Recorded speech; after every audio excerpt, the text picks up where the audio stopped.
getting a diagnosis of BPD for me initially was really scary, and I didn't want to believe it because it's like someone's telling you there's something wrong with you as a person. So it took me some time before I actually accepted it. But once I'd accepted my diagnosis, it meant that I was able to seek help and actually do something about the situation. And it helped for me to fit pieces of the puzzle together. Things started to make sense. My life started to make sense. The reasons that I behaved in certain ways or reacted in certain ways started to make sense for me. So initially what was really hard to take in was really empowering. I think now, though, I can sometimes feel like I'm walking around with a label on my back, so I have to be really careful that I'm not just a walking diagnosis. For me and for our family, I was the same as Melanie. I was terrified to start with because it had been suggested at one time by a GP that I went to that, have you ever thought your daughter's got BPD? And so I researched it. I'm thinking, oh, no, please don't let her have this. It sounds terrible. Yeah. But there's always the personalities there anyway. And Melanie was when she was well-ish even, she was such a gentle, caring person. But then when she was fiery, so was I. What that getting the diagnosis meant that we could work on that. And it's amazing how much our relationships changed. We always were close, but I think that diagnosis, you started to take it on board some of the things you should do to get well. And it was challenging though, wasn't it? Yeah, it was really challenging because, as I say, it's as if someone's telling you there's something wrong with you as a person. But I think when I was able to take ownership of some of that stuff, it was really freeing, really freeing.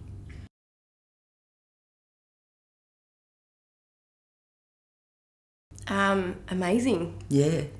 Mum's one of my best friends, honestly. And coming from where we did come from, which is a place of us nearly being estranged from each other, it's incredible how far we've come, actually. But I've been really lucky because I have a carer in my life who is willing to look at her own recovery as well, and I think that that's been such a key part of me getting well, and a key for our relationship definitely getting better.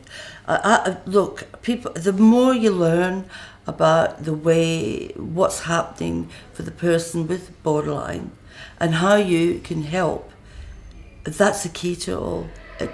It's being educated and starting to change your own attitude. Yeah, I think I can be a very angry person, and getting a diagnosis and Melanie putting the effort in, then I really did too. And I started researching, looking at things, and then I met you, which was great because we still had it's great because the sharing of your feelings and just sharing with other people that understand. And really now that we're at the stage and there's nothing for me to worry about anymore. I don't walk on eggshells anymore. So that hope for me and definitely for Melanie it's amazing. Yeah, amazing.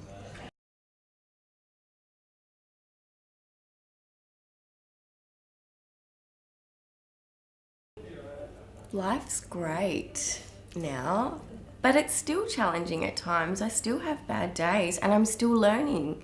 I'm still learning about the way that BPD can manifest itself in my life now.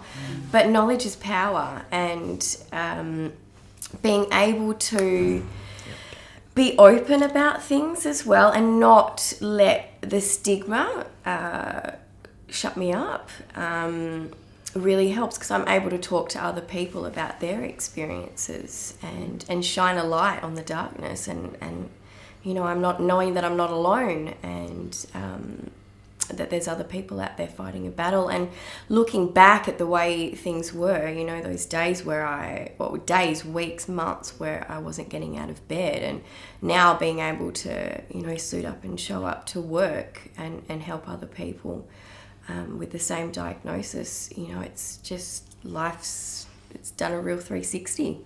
Yeah, it's incredible.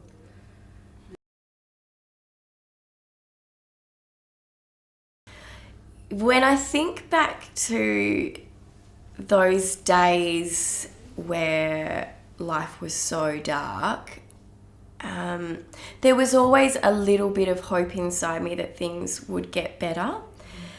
And that's what kept me going. I think that's what kept me alive. And as I said before, that knowledge being power, I researched about BPD, and knowing that it's a fully recoverable diagnosis, that's what kept me going.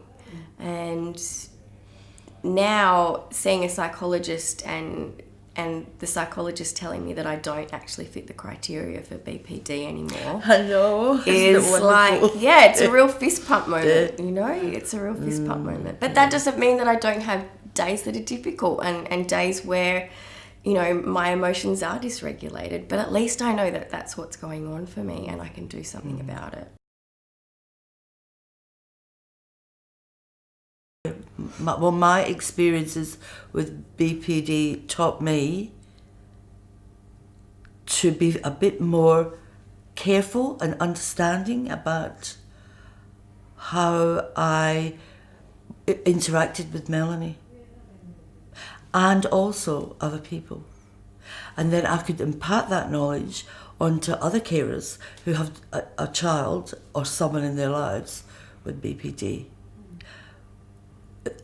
People are amazed when I tell them that if they work on the challenges, if they look at dialectical behavioural therapy, that's where I started with it, then there is a light at the end of the tunnel.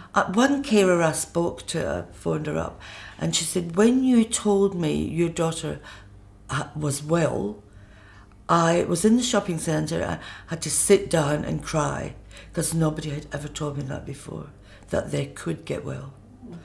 And there she is, sitting right beside me, well and sparkling and wonderful. Oh, my experience with BPD has taught me to be a compassionate person and to be less judgmental. It's taught me that there is a lot of pain in the world, but there's also a lot of hope. And what else has my experience has taught me? I'm not sure.